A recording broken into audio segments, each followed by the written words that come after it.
SI Bishop ஆண்டர்ஷன் battle இருக்கிற எஸ்ஐங்க கான்ஸ்டபிளுங்க எல்லாம் ரொம்ப நல்லா எங்களுக்கு ஒத்துழைக்கிறாங்க. பரவாயில்ல சார். సార్ ನಮ್ಮ ಹೆಸರು ಶಶಿಕುಮಾರ್ ಅಂತ public care human rights national president. ಇವರು ಒಂದು 20 ದಿವಸ ಮುಂಚೆನೇ ಬಂದು ಈ ಕಂಪ್ಲೇಂಟ್ ನನಗೆ ಕೊಟ್ಟಿದ್ದರು. ಈ ಥರ ನಾವು ಅಲ್ಲಿ ಎಸ್ ಸಿಗಳಿದ್ದೀವಿ, ಐ ಕ್ಯಾಸ್ಟ್ ಅವರು ನಮ್ಮನ್ನು ತುಂಬ ಕಿರುಕುಳ ಕೊಡ್ತಾ ಇದ್ದಾರೆ, ನಿಯರ್ಲಿ ಒಂದು 50 ಇಯರ್ಸಿಂದ ನಾವು ಅವ್ರ ಹತ್ರ ತುಂಬ ಬಾಧೆ ಬೀಳ್ತಾ ಇದ್ದೀವಿ ಅಂತ. ನಾನು ಅವ್ರು ಕೊಟ್ಟಿರೋ ಕೇಸ್ಗಳನ್ನ ಎಲ್ಲ ಓದಿದೆ, ಏನು ಎಂತ ಅಂತ ಎಲ್ಲ ಜಡ್ಜ್ಮೆಂಟ್ಗಳು ನೋಡಿದೆ. ಅವರು ಹಾಕಿರೋ ಕೇಸ್ಗಳ ಜಾಗದಲ್ಲಿ ಇವರೆಲ್ಲ ಗೆದ್ಕೊಂಡು ಬಂದವ್ರೆ. ಇವಾಗ ಒಂದು ಕೇಸು ಸದ್ಯದಲ್ಲಿ ನಡೀತಾ ಇದೆ. ಆ ನಡೀತಾ ಇರೋ ಕೇಸಲ್ಲಿ ಏನಾಯ್ತು ಅಂದರೆ ಸ್ವಲ್ಪ ಕೋರ್ಟ್ಗೆ ಕನ್ಫ್ಯೂಸ್ ಇದೆ ಹಂಗೆ ಕಾಣ್ತದೆ. ಅದಕ್ಕೋಸ್ಕರ ಅವ್ರು ಏನು ಮಾಡಿದ್ದಾರೆ, ಫಸ್ಟ್ ನೀವು ಸರ್ವೆ ಮಾಡಿ, ಸರ್ವೆ ಮಾಡಿದ್ರೆ ಈ ಸರ್ವೆ ನಂಬರ್ ಎಲ್ಲಿ ಬರ್ತದೆ ಅಂತ ಗೊತ್ತಾಗುತ್ತೆ, ಆಮೇಲೆ ನೋಡೋಣ ಅಂತ ಒಂದು ಆರ್ಡರ್ ಕೊಟ್ಟಿದ್ದಾರೆ. ಯಾರ ಕಡೆನೂ ಇವರೇ ತಗೋಬೇಕು ಅವರೇ ತಗೋಬೇಕಂತ ಏನು ಕೊಟ್ಟಿಲ್ಲ. ಅವ್ರು ಕೊಟ್ಟಿರೋದೇನು ಸರ್ವೆ ಮಾಡಿ ಕೋರ್ಟ್ಗೆ ತಿಳಿಸಿ ಅಂತ ಕೊಟ್ಟವ್ರೆ. ಅದನ್ನು ಸರ್ವೆ ಡಿಪಾರ್ಟ್ಮೆಂಟ್ಗೆ ಹೇಳಿದ್ದಾರೆ, ಎಲ್ಲ ಬರ್ತಾರೆ. ಸರ್ವೆ ಡಿಪಾರ್ಟ್ಮೆಂಟ್ ಅವ್ರು ಬಂದು ನೋಡ್ಬಿಟ್ಟು ತುಂಬ ಮುಳ್ಳು ಕಾಡುಗಳಿದೆ, ಇದನ್ನು ಕ್ಲೀನ್ ಮಾಡ್ದೇ ನಾವು ಬಂದು ಸರ್ವೆ ಮಾಡೋಕ್ಕಾಗತ್ತೆ ಅಂತ ಹೇಳುವಾಗ ಆಯ್ತು ಅಂತ ಅದನ್ನು ಕ್ಲೀನ್ ಮಾಡೋಕ್ಕೆ ಇವ್ರನ್ನ ಒಪ್ಕೊಂಡವ್ರೆ. ಯಾಕಂದರೆ ಅದು ಮಾಡಿದ್ರೆ ಒಳ್ಳೆ ತಾನೆ, ಕ್ಲೀನ್ ಮಾಡಿ ಎಲ್ಲ ಸರ್ವೆ ಮಾಡಿದ್ರೆ ಎಲ್ಲರಿಗೊಂದು ಅನುಕೂಲ ಆಗುತ್ತೆ ಅಂದ್ಬಿಟ್ಟು ಬಿಟ್ಟಿದ್ದಾರೆ. ಅವ್ರನ್ನೂ ಕ್ಲೀನ್ ಮಾಡ್ತಾನೆ ಇದ್ರು. ಸುಮಾರು ಒಂದು 10 ದಿವಸದಿಂದ ನಾನು ಕ್ಲೀನ್ ಮಾಡಿ ರೆಡಿ ಮಾಡ್ತಾ ಇದ್ರು. ನಾನು ಒಂದು ಟೈಮ್ ಹೋಗಿ ವಿಸಿಟ್ ಮಾಡಿದೆ, ನೋಡಿದೆ, ಮಾಡ್ತಾ ಇದ್ರು. ಸೊ ಕೋರ್ಟ್ ಆರ್ಡರ್ಗೆ ನಾವು ಯಾರನ್ನೂ ಡಿಸ್ಟರ್ಬು ಅಡ್ಡಿಪಡಿಸೋದು ಮಾಡೋಲ್ಲ. ಅದಕ್ಕೋಸ್ಕರ ಅವ್ರು ಮಾಡ್ತಾ ಇರೋದು ಸಂತೋಷ ಅಂತ ಬಿಟ್ಟಿದ್ವಿ. ಇವಾಗ ಮೊನ್ನೆ ಒಂದು ಮಧ್ಯಾಹ್ನ ಹಂಗೆ ಇವತ್ತು 5ನೇ ತಾರೀಕು ಇವತ್ತು ಮಧ್ಯಾಹ್ನ ಹಂಗೆ ಫೋನ್ ಮಾಡಿದ್ರು, ಈ ಥರ ನನ್ನ ಬಂದು ಚಾಕಲ್ಲಿ ಹೊಡೆದ್ಬಿಟ್ರು, ನಮ್ಮನ್ನು ಹಿಂಗೆಲ್ಲ ಬೈದು ಇದೆಲ್ಲ ತಂದು ನಮ್ಮ ಫ್ಯಾಮಿಲಿಯೆಲ್ಲ ಡಿಸ್ಟರ್ಬ್ ಮಾಡ್ತಾ ಇದ್ದಾರೆ, ನಮ್ಮ ಕಾಂಪೌಂಡ್ನ ಹೊಡಿಯೋಕೆ ಬರ್ತಾರೆ ಅಂತ. ಆಲ್ರೆಡಿ ಇವರು 4ನೇ ತಾರೀಕು ಸಾಯಂಕಾಲ ಹೋಗಿ ಸ್ಟೇಷನಲ್ಲಿ ತಿಳಿಸಿದ್ದಾರೆ ಈ ಮ್ಯಾಟ್ರನ್ನ. ನಾಳೆ ಅವರು ಗಿಡಗಳೆಲ್ಲ ಕ್ಲೀನ್ ಮಾಡೋಕೆ ಬರ್ತಾರೆ, ನಮ್ಮ ಕಾಂಪೌಂಡ್ನ ಮುಟ್ಟಬಾರ್ದು ಅನ್ನೋಕ್ಕೆ ಅವ್ರನ್ನೂ ಗ್ಯಾರಂಟಿ ಕೊಟ್ಟವ್ರೆ. ಓಕೆ ಹೋಗ್ರಿ, ನಿಮ್ಗೇನು ಆಗಲ್ಲ, ನಾವು ಅವ್ರು ಕರೆಸಿ ಅವ್ರಿಗೆ ಹೇಳ್ತೀವಿ ಅಂತ ಹೇಳವ್ರೆ. ಹಂಗೂ ಅವ್ರು ಕರೆಸಿ ಹೇಳಿನೂ ಇವ್ರು ಬಂದು ಆ ಗಿಡಗಳನ್ನೆಲ್ಲ ಹೊಡೆದು ಈ ಮಾವಿನ ಹಣ್ಣು ಗಿಡ, ತೆಂಗಿನಕಾಯಿ ಗಿಡ, ಆಮೇಲೆ ದಾಳಂಬರಿ ಗಿಡ, ಇಂಥ ಗಿಡ ಎಲ್ಲ ಬೆಳೆಸವ್ರೆ. ಅದನ್ನೆಲ್ಲ ಎತ್ತು ಬಿಸಾಕ್ತೀನಿ ಅಂತ ಬರುವಾಗ ಇವ್ರು ಕೇಳಿದ್ದಕ್ಕೆ ಇವ್ರ ಮೇಲೆ ಹಲ್ಲೆ ಮಾಡಿದ್ದಾರೆ. ಮಾಡಿ ಜಾತಿ ಬಗ್ಗೆ ಬೈದಿದ್ದಾರೆ ಅಂತ ಇವ್ರು ಹೇಳ್ತಾವ್ರೆ. ಈ ಥರ ನಮ್ಮನ್ನು ಎಸ್ ಸಿಗಳು, ಪರಜಾತಿಗಳಂದರೆ ಎಸ್ ಸಿ ಅಂತ ಹೇಳೋದು, ಪರಜಾತಿ ಇವ್ರನ್ನೆಲ್ಲ ಇಲ್ಲಿ ಬಿಡಬಾರ್ದು, ಇವ್ರು ಇಲ್ಲಿ ಇದ್ಕೊಂಡು ತುಂಬ ಕಿರುಕುಳ ಕೊಡ್ತಾ ಇದ್ದಾರೆ, ಇವ್ರು ಹಿಂಗೆ ಬಿಟ್ಟರೆ ನಮ್ಮ ಊರನ್ನ ಇದು ಮಾಡಿಬಿಡ್ತಾರೆ, ಈ ಮಕ್ಕಳು ಆ ಮಕ್ಕಳು ಅಂತ ಬೈದ್ರಂತೆ. ಬಟ್ ಅದನ್ನು ವಿಡಿಯೋ ಅವ್ರು ಮಾಡಿಲ್ಲ. ಯಾರಾದ್ರು ಬೈಯೋದನ್ನು ಮಾಡ್ತಾರಾ? ಅದಕ್ಕೆ ಮುಂಚೆ ಇರೋದನ್ನು ಮಾಡಿಬಿಟ್ಟು ಪೊಲೀಸವ್ರಿಗೂ ತೋರಿಸಿದ್ದಾರೆ, ನೋಡಿ ಇವರೇ ಎಲ್ಲ ಮಾಡ್ಕೊಂಡ್ರು, ನಮ್ಮನ್ನು ಸುಳ್ಳು ಹೇಳ್ತಾರೆ, ನಾವೇನು ಮಾಡಿಲ್ಲ ಅಂತ ತೋರ್ತಾರೆ. ಸರಿ ಇರಲಿ, ಪರವಾಗಿಲ್ಲ. ಬಟ್ ಜಾತಿ ಬಗ್ಗೆ ಮಾತಾಡೋದು ಅದೇನೋ ನಾನು ಇವಾಗ ಹೊಸದಾಗಿ ಕೇಳ್ತಾ ಇದ್ದೀನಿ. ಈ ಕಾಲದಲ್ಲಿ 2026ನಲ್ಲಿ ಜಾತಿ ಬಗ್ಗೆ ಮಾತಾಡ್ತಾರೆ ಒಬ್ಬರು ಅಂದರೆ ಅದು ತುಂಬ ನಮಗೆ ಒಂದು ಆಶ್ಚರ್ಯವಾದ ಒಂದು ವಿಷಯನೇ. ಯಾರು ನೋಡ್ತಾರೆ? ಅದು KGF ಅಲ್ಲಿ ಇರೋರು ಎಲ್ಲ ಅನಂತಮಂತನ ಬಾಳ್ತಾ ಇದ್ವಿ, ಯಾರ ಜಾತಿ ಬಗ್ಗೆನೂ ಮಾತಾಡಲ್ಲ. ಸೊ ಇದೆಲ್ಲ ಮಾತಾಡೋದು ಒಂದು ಕೆಟ್ಟ ಭಾವನೆ ಅಂತ ನನ್ನ ಮಟ್ಟಕ್ಕೆ ಇದೆ ಇದು. ಇದೆಲ್ಲ ಈ ಥರ ಕಿರುಕುಳಗಳು ಇವ್ರಿಗೆ ಆಗಬಾರ್ದು. ಇನ್ನು ಮುಂದೆ ಇದನ್ನೆಲ್ಲ ತಡೆ ಕಟ್ಟಬೇಕು ಅಂದ್ಬಿಟ್ಟೆ ಇದು ಮಾಡ್ತಾ ಇದ್ವಿ. ಪೊಲೀಸವರು ತುಂಬ ಸಹಕಾರ ಕೊಡ್ತಾ ಇದ್ದಾರೆ, ಎಲ್ಲನೂ ನಾನು ಹೇಳಿದ್ದೆಲ್ಲ ನೀಟಾಗಿ ಮಾಡ್ತಾ ಇದ್ದಾರೆ ಅಂತ ಹೇಳ್ತಾ ಇದ್ದಾರೆ. ಅದು ನಮಗೊಂದು ಸಂತೋಷವಾದ ವಿಷಯ. ಪೊಲೀಸವರು ಇದಕ್ಕೆ ಹೆಲ್ಪ್ ಮಾಡಿ ಇವ್ರಿಗೊಂದು ನ್ಯಾಯನ ಒದಗಿಸ್ಕೊಡ್ಬೇಕಂತ ನನ್ನ ವಿನಂತಿ.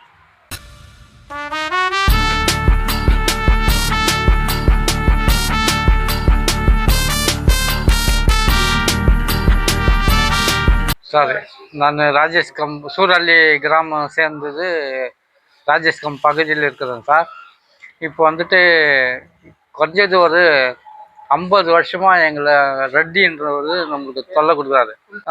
3 பேரும் சேர்ந்து எங்களை 50 வருஷமாக எங்களை ரொம்ப தொல்லை கொடுத்துக்குன்னு, ரொம்ப கஷ்டத்தை கொடுத்துக்குன்னு, கேஸு குறைஞ்சது இப்போதைக்கு ஒரு 25 வருஷம் ஆச்சுங்க. நாங்கள் ரொம்ப ஏழைப்பட்டவங்க, ரொம்ப கஷ்டமாக இருக்கிறவங்க.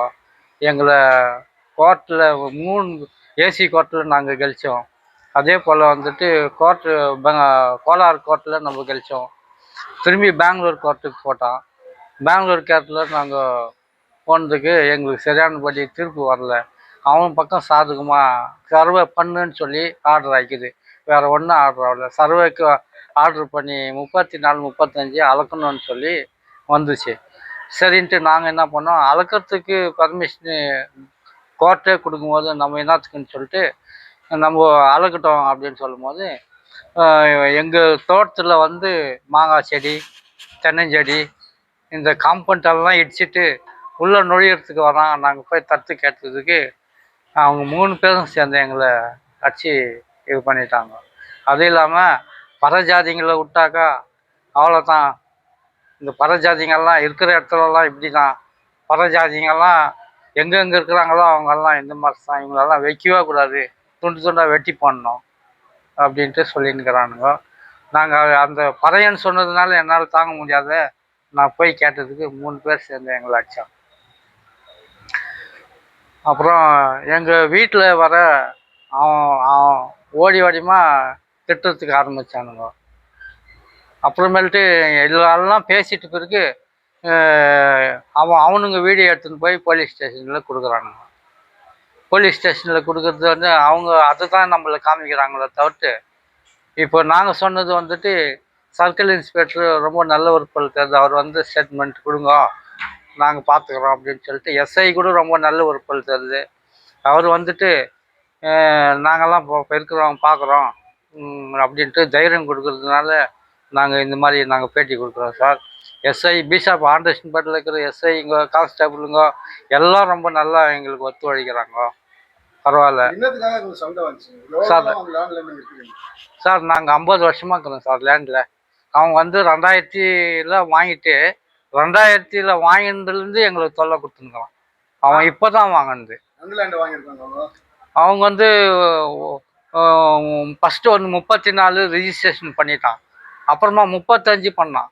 திரும்பி அது சரியில்லைன்னு சொல்லிட்டு செக் பந்தி மாற்றிக்கின்னு 3வது ரெக்கார்ட் பண்ணான். இதெல்லாம் நாங்கள் கோர்ட்டில் பண்ணோடனே கேஜிஎஃப் கோர்ட்டில் 3 கோர்ட்டில் நாங்கள் கெலிச்சிட்டோம். ஏசி கோர்ட்டில் நாங்கள் கெலிச்சிட்டோம். கோலார் கோர்ட்டில் கெலிச்சிட்டோம். அப்புறமேல்ட்டு பெங்களூருக்கு அப்பீலுக்கு போனான்.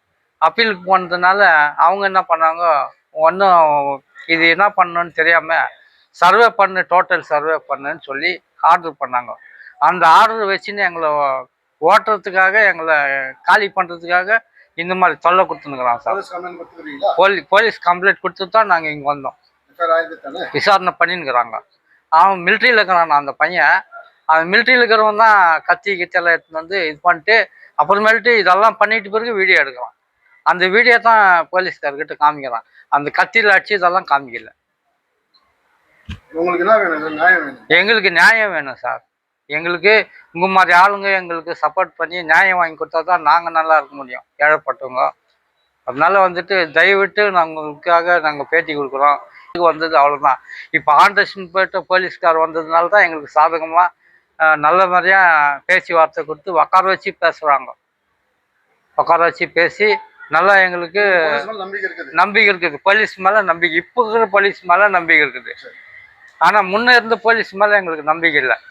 இப்போ சர்க்கிள் இன்ஸ்பெக்டர் கூட ரொம்ப அருமையாக பேசி உங்களுக்கு என்ன இருக்குதோ நாங்கள் பேசுகிறோம், பரவாயில்ல, நீங்கள் கொடுங்க, ஸ்டேட்மெண்ட்டு கொடுங்க அப்படின்னு சொல்கிறாரு. இந்த மாதிரி சப்போர்ட் எங்களுக்கு இருந்தால் நல்லா இருக்கும். நாங்கள் அதே போல் எம்எல்ஏ கிட்ட கூட நாங்கள் சொன்னோம். எம்எல்ஏ கூட நம்மளுக்கு எந்த ஒரு சாதகமும் பண்ணல. எம்எல்ஏ கிட்ட கூட நாங்கள் பேசியிருக்கிறோம். ரூபா மேடம் கிட்ட எத்தனையோ வாட்டி ரூபா மேடம் பார்க்கறதுக்கு போனோம். ஆனால் எங்களால் பார்க்க முடியல. இந்த கோரிக்கை வைக்கிறதுக்காக எங்கே இருக்கிறாங்கன்னு தெரில ரூபா மேடம். எம்எல்ஏ மூலியமாக எங்களுக்கு எதனா தயவு பண்ணி சப்போர்ட் பண்ணால் நல்லாயிருக்கும். ரூபா மேடம் எல்லாம் நல்லவங்கன்னு சொல்கிறாங்க. நாங்கள்லாம் காங்கிரஸ் தான் ஓட்டு போட்டோம். ஆனால் வந்து எங்களுக்கு 50 வருஷமாக எங்களுக்கு ரொம்ப தொல்லை. 50 வருஷமாக இப்போ இந்த ஆட்சிக்கு வந்ததுனால நாங்கள் ரூபா மேடம் பார்க்குறோம். ரூபா மேடம் கிடைக்கல. கிடைச்சாக்கா